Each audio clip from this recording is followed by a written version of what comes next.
there's a couple things that have come up in the news that as someone who is an actual educator, that actually prides themselves on providing holistic teaching that really takes into account the needs of students, their different needs, especially for the fact that I work at a state university, and students have different needs than those who are able to afford or have the opportunity to go to a private or a private university like I was able to. And so I try my best to really be understanding, because I understand that students are real people outside of the classroom, and that their personal lives outside of school are what really matters, and that the classroom is secondary.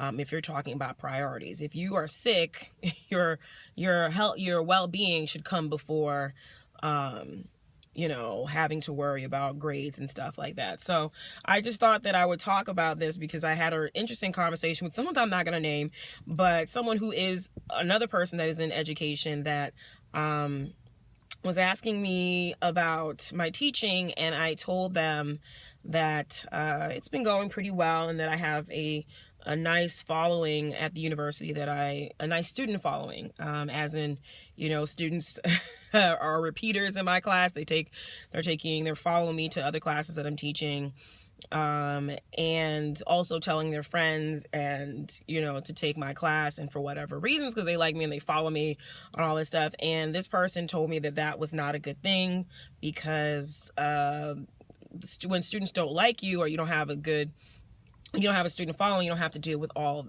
the issues, or you have less work. And this person was talking about the work that is involved outside of teaching. And especially, you would think, at the college level, people think that it's, the people that you're supposed to be coddling are the ones that are in K through 12, but it doesn't stop there. It's not really coddling. It's people that you have to, all students are human beings, and they still have personal issues and different things that will definitely affect the way that they learn, and how their learning experience it's very much affected by their personal lives. If someone is sick in their household, if someone is dying, if they lost their job, if they're going through gender transitions or financial issues, or issues at home, or family members about sexuality, your sexual identity, and all this other stuff. So I understand that, and I try to let them know, like, if you need like a mental health break,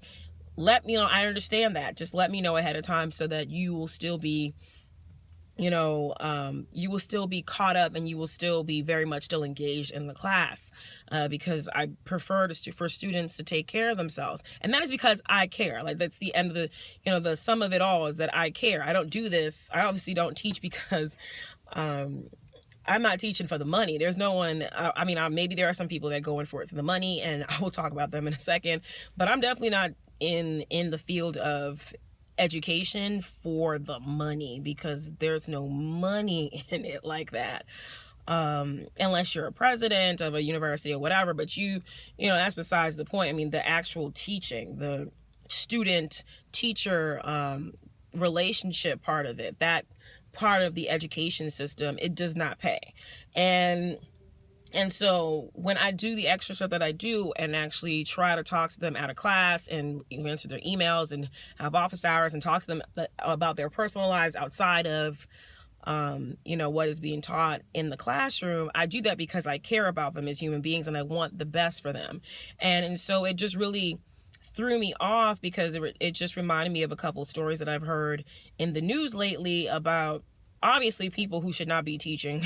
Like, the story that I heard, one is of Kaden G. She's a 9-year-old in New Jersey that was in the papers. I saw this on theroot.com, where she was wearing a Black Brilliance hoodie that her mother gave her to school. It was not against school clothing policies. It didn't have anything. It fit very much well into what is expected of children to wear. It was a regular gray hoodie. It just said Black Brilliance on it, and that this poor child was pulled aside by a teacher, a white teacher, and told that you should not wear that. That there's something wrong with it, that she needs to turn her sweatshirt inside out because what she's wearing is offensive and or causing problems. I'm using actual quotes from this, causing problems, and that how would that child feel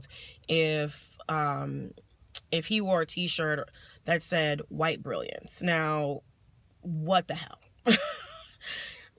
I don't see how it was in that person's place. Like, if you do not want to nurture each student based off of their own individual needs, and that's culturally too, culturally, racially, economically, physically, mentally, all of these different things that make up students, and especially at that age, young children, then you should not be in the school system. If you felt that with all this, like, you obviously have a degree and you have certification in your teaching, and you pull aside a student and think that a shirt saying black brilliance is the same thing as white brilliance, especially in America, where most people would think that white brilliance is an oxymoron, because most people, when they think of smart people, they think of white people anyway. And we're living in a society where everyone who is not white has been not everyone, but there is an idea that if you are not white, that you are not smart, that you have to prove yourself, that if you are doing well, that you're an affirmative action case. I've heard all these things,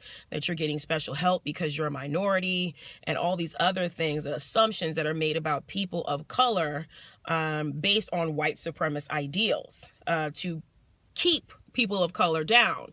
And so wearing a shirt like that says black brilliance is for, you know, I'm pretty sure this mother was bought this shirt for this child so that she could feel proud about herself, to reaffirm that maybe even though you don't see it on television as much, or in movies, or in your books at school, that you are too smart.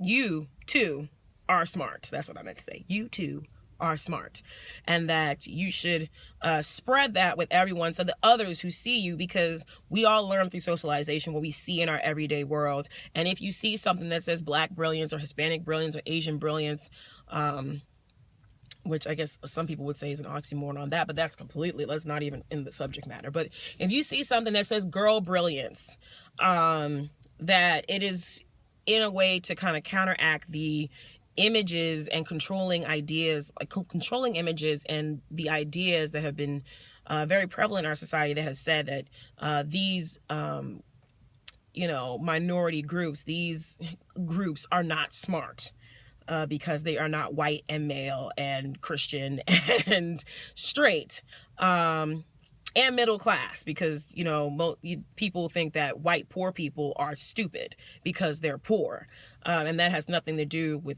actual intelligence. So the title of the actual article said, if you're not interested in teaching our kids, then what are you doing here? And I just felt like, my gosh, like that is a brilliant question. And I've said over and over again to people, like, I don't have kids now, but when I do, I'm going to be the worst, especially someone who has a PhD that teaches, that is in the education system. I will be the worst parent to ever deal with, because I'll be asking all the questions and questioning any teachers and informing my children about what they should be learning in the classroom, what is inappropriate. And if anything, they come home, especially if this was my child and they came home and the teacher said something like, you need to turn it inside out, and made them wonder, why would you buy me this shirt that has something offensive on it? I'm coming up to that school and I'm having a full-on conversation with you, and coming with history books. I'm coming with citations. I'm coming with references. I'm coming to interrogate you and understand, how are you teaching in a classroom with students of color, and would say something as, idiotic and unthinking, and just not even taking into account the students that you're teaching, and why what you're saying actually has no weight and can be hurtful and harmful, and only perpetuates stereotypes and these white supremacist ideals that, if you're going to be teaching my child, you're going to have to not do that, because I'm going to be up here every day And if you say anything else, I'm bringing my lawyer friends, and if I have to, I'll bring the NAACP and L Sharpton if he's still alive, and Just Jackson if he's still around. Even though I don't even agree with them, I'll still bring them up there just to make a fuss, to just make you know that what you're doing is not going to be acceptable. Especially if you say it to my child, you'll definitely say it to somebody else's. So that was one story that really, it's like, oh my gosh, what are people doing in the school systems? If you really don't, like, how does that make sense? Why would you say that out your mouth unless you're a young child who doesn't quite understand yet what is going on? You should be trying to encourage something like that. Yes, you are brilliant. Yes, young child, you are brilliant. Yes. Another story that really popped up to me is the one of Shania Hunter. That was a 16-year-old girl in high school girl in Georgia, where her teacher, and in this case it was a black male teacher, when she came up to ask a question, told her that she's the stupidest child that he's ever had encountered, and that the only thing that she will be good for is having sex and making babies. Now, you have no interest in actually being a student advocate and actually trying to help young people grow mentally, physically, emotionally.